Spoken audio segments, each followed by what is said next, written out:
to acknowledge and welcome everyone here today, especially our elected state and county officials and the Jefferson County employees, the members of the league, and guests. Today, in addition to celebrating the ratification of the 19th Amendment, the amendment that guaranteed the right for women to vote, we are also acknowledging the 100th anniversary of the League of Women Voters. Yay!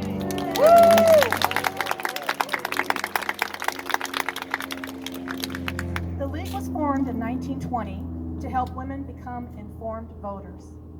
For the past 100 years, the League has fought to protect the rights of voters and expand access for those who have been left out of our democratic process. As League members, we believe voting is a sacred right and work to protect this right through aggressive advocacy and voter education programs.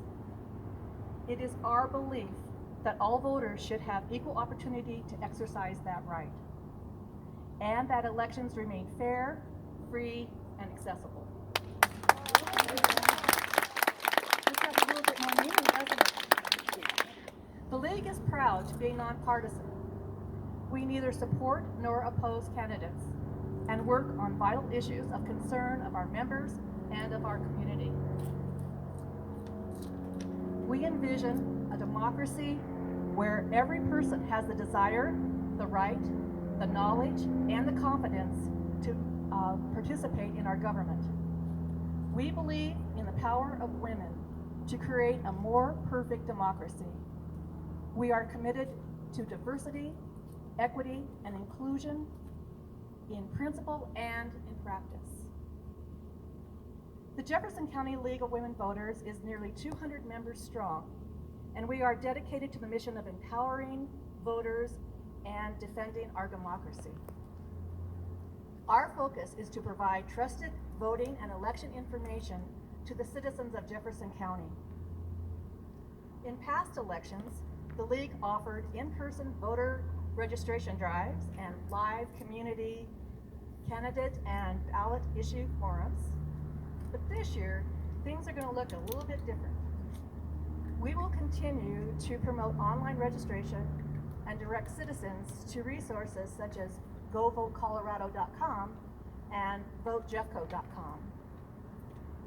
Our ultimate goal is to engage voters. The first step, of course, is voter registration, followed by becoming an informed and a lifelong voter. Voter registration in Colorado is very simple, right, George? It is. Because of our innovative websites. We are so lucky to live in this great state and this great county. The next steps of becoming informed and a lifelong voter are much more challenging. But this is where the League can really provide our expertise. You might want to come up here if you'd like to hear it better. I'm doing the best. All right. The League wants all voters to get the 411. Do you remember this? This is the information, right? When we used to dial it, 411. So we want, they want to get information on candidate and ballot issues. So the League created a one-stop website named vote411.org.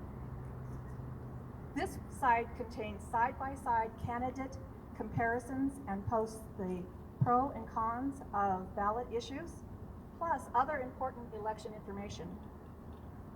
The vote411.org website is populated about 1 month prior to an election and contains state and county information.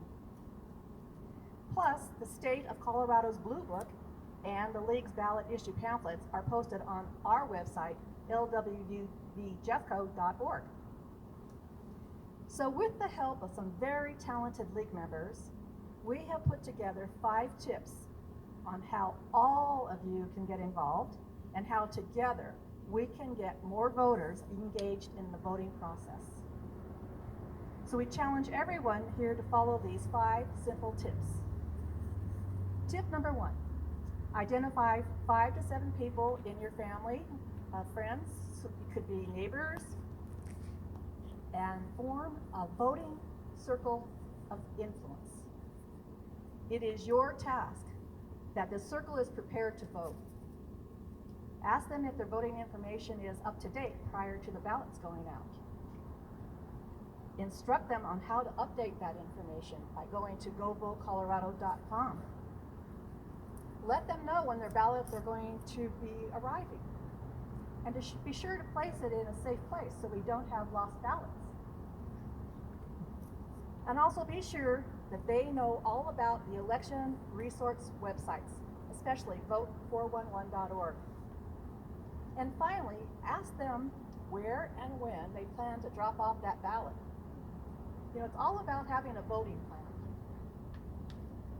Tip number 2, if you know someone who is voting for the first time, share the first-time voter checklist found on vote411.org. Voting is not a test, and the first voting experience should be a positive one. Tip number 3, if your friends and family speak Spanish, let them know that vote411.org is translated in both Spanish and English so they can find all election information they need. Tip number 4, the vote411.org website is available nationwide, so your kids and grandkids and friends in Chicago or San Francisco can get their state and county information. So just imagine an entire nation of informed voters. It's our goal. Tip number 5, spread the news about vote411.org, maybe on your social media accounts, and promote it as the best resource for trusted and election information. So today, we celebrate 100 years of the League's effort to ensure voters are informed and engaged in democracy. It has not been without struggle or obstacles. And just like our sisters before us, we will prevail in our efforts to empower voters and defend our great democracy. So please, if you aren't a member, please consider joining us. And remember, your vote is your voice. Thank you.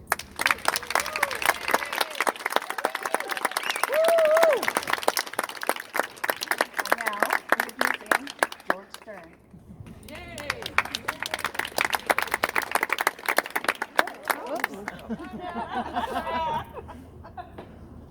Hello. Thanks so much for being here. All right, we're not going to lose it a second time. So, a few quick housekeeping notes. Right over here, we have a 100-year-old ballot box. Wow. Right next to it, we have not 100-year-old pens and pieces of paper. And we want to set up a 100-year time capsule here. We are asking each of you, before you leave, there's a pen for each of you, so you don't have to share any pens, to write on one of those pieces of paper what you want to tell to a voter 100 years from now. Think about that while I'm talking, and we're going to put them in there, and then we are pretty good at storing things safely. We've got a safe place to store this for 100 years, and for all of us, when we're still here in 100 years, we're going to come back and we're going to open it up. We'll be at an event just like this, and we'll take a look at that. But be thinking about what you want to tell voters 100 years from now. Welcome. Thank you so much for being here. It is so good to see you all. This is the first public event I've spoken at since March. And I will tell you, we are only here because you insisted we be here. And I was thinking about that this morning, and I was thinking how fitting that is, because we only have this amendment right here because women insisted that we have that amendment. We are only here gathered in public today because the League of Women Voters insisted that we commemorate this important momentous today in person. I'm glad you did. You all look great in your white and purple and yellow. I wore my white for you today. I've got my Constitution tie on, We the People, which of course 100 years ago today became a much more meaningful phrase to half of the people in our country. And that's why we're gathered today. One of the last events I spoke at before COVID happened was, again, with all of you and about 200 of our closest friends at the Arvada Center in February, when we were celebrating your 100th birthday. And it is, of course, no coincidence that just after your 100th birthday, your birthday 100 years ago, we had this 19th Amendment passed. It was the work of the League of Women Voters and so many other women to get us to where we are. We're so grateful for that today. This is, despite your insistence, a public health sanctioned event, as long as we all keep our masks on and keep distance between ourselves. So please help us keep this safe. We want to make sure we're all safe because we've got a lot of important work to do in the next 2.5 months and beyond that. So I want to take a moment to thank you all, to celebrate where we are right now in Jefferson County and in Colorado, and then also to talk about the important work that we have left to do. So based on that insistence of women 100 years ago to ensure that we have the right to vote, women have not only insisted on it then, but they have seized on that opportunity and run with it since. As a result, here in Jefferson County, we are represented by 11 legislators in the state legislature, 9 of whom are women, one of whom is sitting right here with us today, Tracy Clerk. A former one who's sitting right in front of me here, Sue Schaefer. We are represented by 3 commissioners in Jefferson County, 2 of whom are women. The chair is sitting right here today, Leslie Dalkins. We have seen so much progress in Jefferson County. We have seen so much progress in Colorado, and that progress is owed to the shoulders we're standing on the shoulders of giants, of heroines who throughout the last 100 years have fought to get us to where we are. All of us, everywhere in the country, of course, owe a debt of gratitude to suffragettes like Lucretia Mott and Susan B. Anthony and Elizabeth Stanton. And right here in Colorado, Eliza Pickrell Rout, who was not only the first lady of Colorado, but was one of our best and biggest suffragettes, and who now has a voter registration award that we have been trying to win here in Colorado, named after her for registering high school students to vote because of the great work she did. In 1893, we owe a debt of gratitude to the voters who that year in Colorado were the first voters in the country to pass by referendum an initiative giving women the right to vote.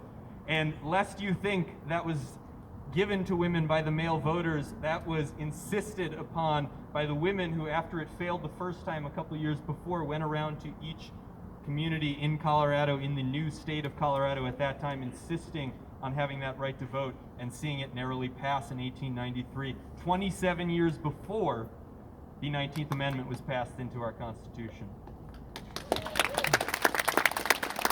Fast forward 100 years, and right here in Jefferson County, Joan Fitzgerald, who was the clerk and recorder in the 1990s in Jeffco, pioneered mail voting. Before Oregon was doing it, before Washington was doing it, before any other county in Colorado was doing it, she started making sure that voters had the option to vote by mail.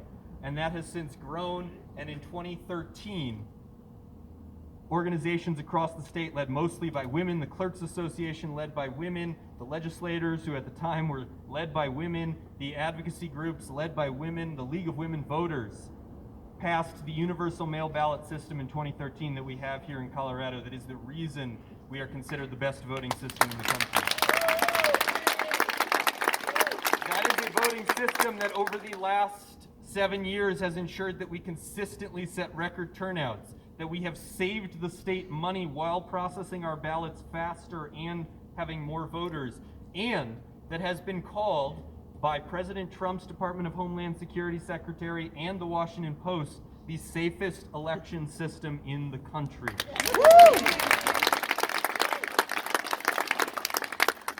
And since then, we've continued to fight for all of this. The League of Women Voters has continued to, as Mary mentioned, to usually in-person voter registration drives and information drives, now to do it online, to ensure that we're also distributing the informational pamphlets you created. We're working with you on that. We have teamed with the Colorado Democracy Challenge, a voter registration group whose leadership team is entirely women, to go into Jeffco high schools. We've been doing that for about a year now, to register our newest and youngest voters and make sure that they're active in the process. And I'm very proud of our election team, a few of whom are here today, majority of whom are women, who have been working for the last couple of years to make sure that we continue to expand access, to expand security. We have more than doubled the number of drop boxes in Jefferson County in the last year leading into this November. We've expanded our multi-language resources that are available to voters. We've registered and helped register with organizations like yours thousands of voters, and we continue to make sure that everyone feels good about the security and the access and the efficiency of their elections. Thank you to all of you and to our elections team for doing that important work.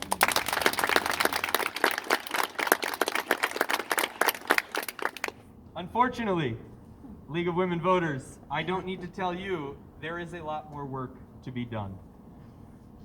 We have come a long way in 100 years. 100 years ago, when this amendment was passed into the Constitution, we made sure that you were doubling the access of who could vote in our elections. I think it's important to remember, though, that that was 100 years ago. Our Constitution is much older than that. It is more than double that. And so we have had more years in this country when women did not have the right to vote than when women did have the right to vote. Later, even than when women gained the right to vote, young people gained the right to vote. Still today in this country, people who made mistakes earlier in their lives and have criminal backgrounds are not able to vote in many states, and they're only recently in states like Colorado gaining that right. And still today, unfortunately, because of the restrictive policies in some states and restrictive laws in some states, people of low-income backgrounds, people of color, are not able to access the ballot as easily as everyone else is. We are lucky to have the system we do in Colorado, but I think we also have to remember that there are those who are still struggling to gain the right to vote that we have. In 2016, you add to those issues that for the first time in our history, foreign entities began to influence our elections. Now in 2020, a global pandemic is trying to influence our election for the first time, despite any of our efforts to slow it down. And we have claims of widespread voter fraud that are unfounded. All of this is the work that we need to do together to combat, to make sure that everyone continues to have the rights that they've had for so long, and that new people are welcomed into the process with open arms. So that means a few things. Whether you are sitting here today as a Republican, a Democrat, or an unaffiliated voter, you have been voting in Colorado by mail for at least 7 years, and many of you much longer than that. We have elected Republicans and Democrats and unaffiliated candidates and elected officials under this system, and we have seen it be called the most secure system in the country. We have seen it consistently expand our voter access.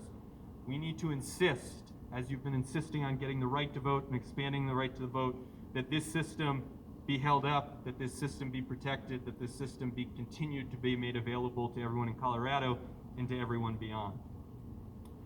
If you are a Republican or a Democrat or an unaffiliated, we need you to help us as an election judge this year to make sure that you can help us continue to process those ballots efficiently, to make sure that everything is secure and run well. And we need you to insist that your friends and your neighbors and your family do the same.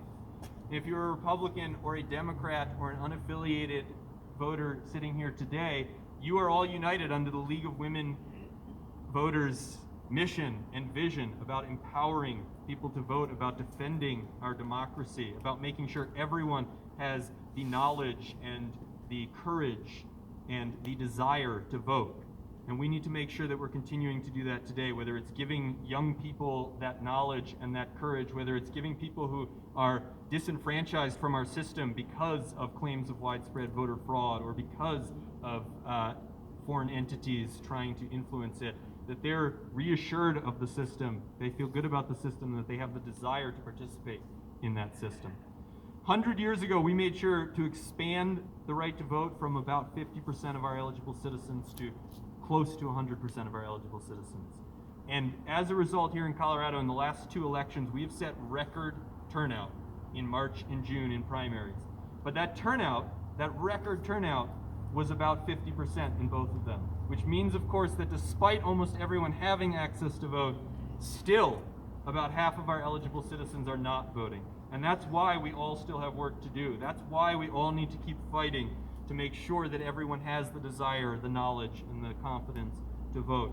That's why we can't rest on our laurels. I know you won't. You haven't for 100 years. You're the reason we're standing here with this amendment today. You're the reason we're sitting outside right now, that insistence. And I'm asking you to keep insisting on it, to keep insisting, to keep defending our democracy, because we would not be here without you, and we won't get to where we need to go without you either. Thank you so much for joining us today. Happy 100-year anniversary, and I hope you'll stick around and celebrate with us all here. Thank you so much.